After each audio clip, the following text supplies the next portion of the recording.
Welcome back. We are doing another mapping tutorial today.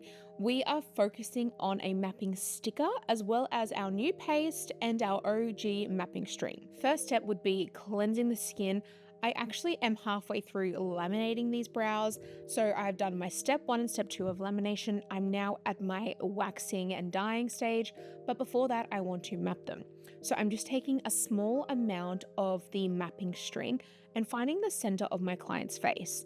Now I'm coming in with a mapping sticker, and this is what's going to sit on our client's forehead so I can evenly map up our brows to be super symmetrical, and this is going to just help make sure that they are mirrored either side using our measurements on the top. So you'll see that there is our main center B, then there's our A points, which are the front of the brow, the B points, which are the arch of the brow, and the C points, which are the tail.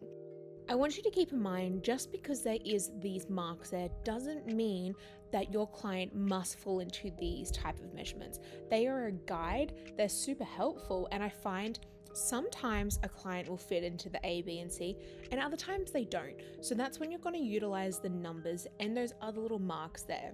I'll always start on the inside of the brow and work my way out.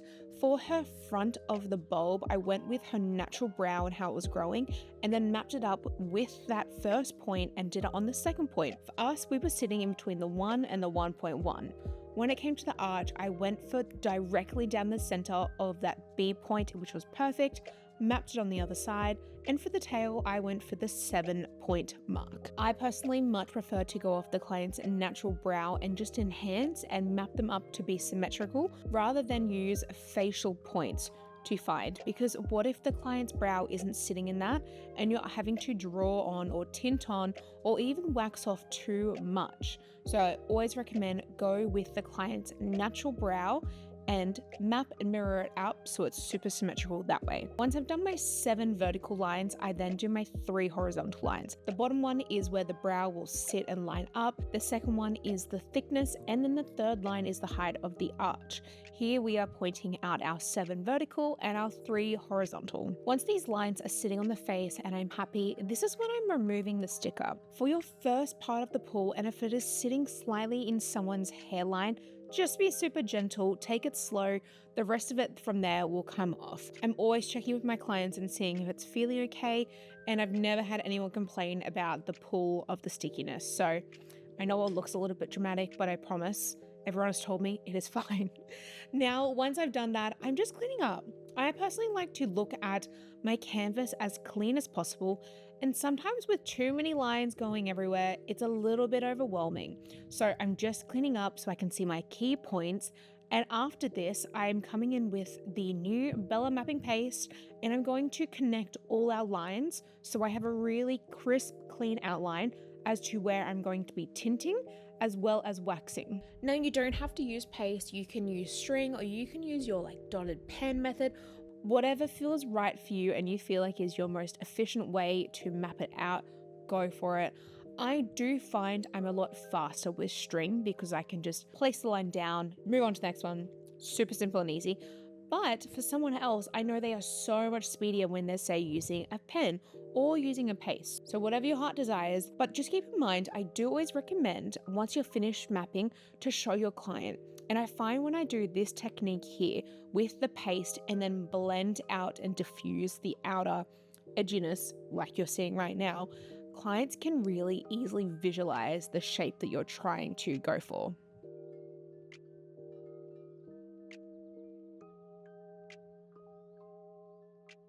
You'll notice as well, I am only really focusing mapping on the baseline of this, and that is because I'm doing a brow lamination. The top of the brow hairs are actually going to get a lot more moved around and pulled into tint, and I just find I don't need to spend time mapping the top of the brow when I'm doing a lamination. As long as I have that height line, like you can see there, I feel like this is enough for me to still continue with my dye, pull all the hairs in, and then clean up from there. You can map the top, but personally, I try and not mess with the tip of the hairs too much when they have been laminated.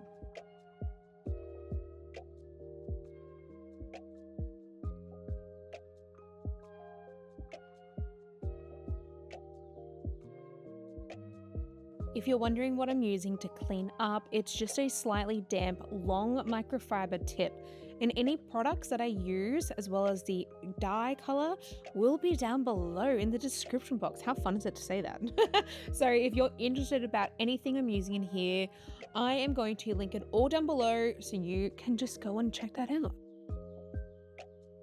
Now that my baseline is looking crisp, I did set up my model so I could just check how it was sitting when she had gravity taking place, and it looked divine. So I went in with my dye straight away. I used the new Noemi gel.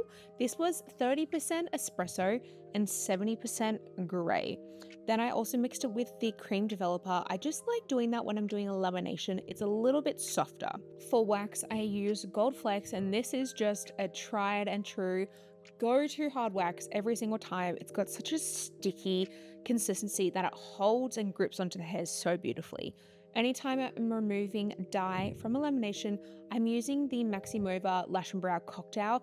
It's a step 3, so it hydrates, but it also helps remove any tint. Then to finish, wiping away any excess with a damp cotton round, and then I just give the hairs a little fluff up. And these turned out so beautiful. I actually loved the dye color, and the shape was just chef's kiss. I hope you enjoyed.